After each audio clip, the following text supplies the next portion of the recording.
Had some nerves coming in because, these guys had good vibes, but was able to help the team out, and Torres really came up big today. And so be able to see guys 1 through 9 helping out, it's just like it's been all year.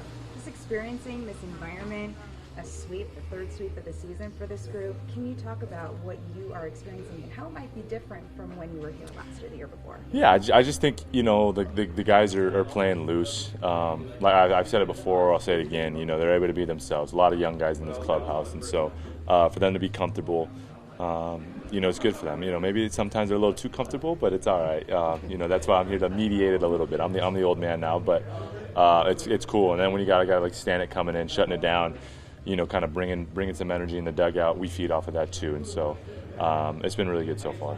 I said a few weeks ago that because you've had the double heel surgery, that they're going to see the explosive Lars Nootbaar who came into the league a few years ago. Do you feel like your athleticism is better now than it's been in a while? Yeah, now than it's been in a while. There's still room to grow. I made the Benjamin Button comment 2 days ago or yesterday, whatever it was, and I'm kind of serious about it. But I can just feel myself starting to run and do things where there's not pain where there used to be. It's like a little bit of soreness, but it's just work soreness. It's like you're straining the muscles that you want to be straining, and so there's more of that. And I think as the season goes on, it'll be better, and I'm really excited about it. Looseness that you described, that kind of feel around here. Yeah. How's that come into play for the rallies, the late game stuff? Yeah, I mean, you can't really quantify, right, like what energy brings and, what kind of war it'll have on a team or whatever. But it's just when something goes good, you can feel more of a momentum shift leaning one way as opposed to the other, right? Like there's just more energy and more people pulling on the same side of the rope when something goes well. And guys feed off that energy, positive energy. Who knows what happens? And I talked to Chaim about that too. You can't really quantify what a good clubhouse looks like, what a good dugout looks like, and what a good bullpen looks like, just in terms of personalities and relationships. But it seems to have a positive impact on us, and so maybe something underrated. But I think we have a good thing going right now. Do you think you kind of got to see that today? Yeah. Right.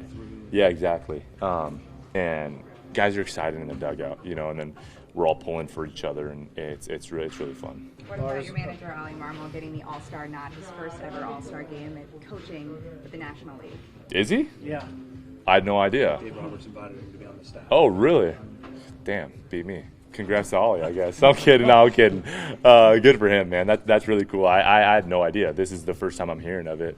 Obviously, he was the youngest manager when he first came in, and him and Doc are two of the longest tenured in the NL and really in the league. But in the NL, you look around, there's not that many that are longer tenure for him. So congrats to him, and based off how this season's been going, he deserves it. So congrats to him. A little jealous, but congrats to him. Lars, what have you seen from your, if I may, veteran perspective about Jordan Walker? It's incredible. Main thing is just confidence, man.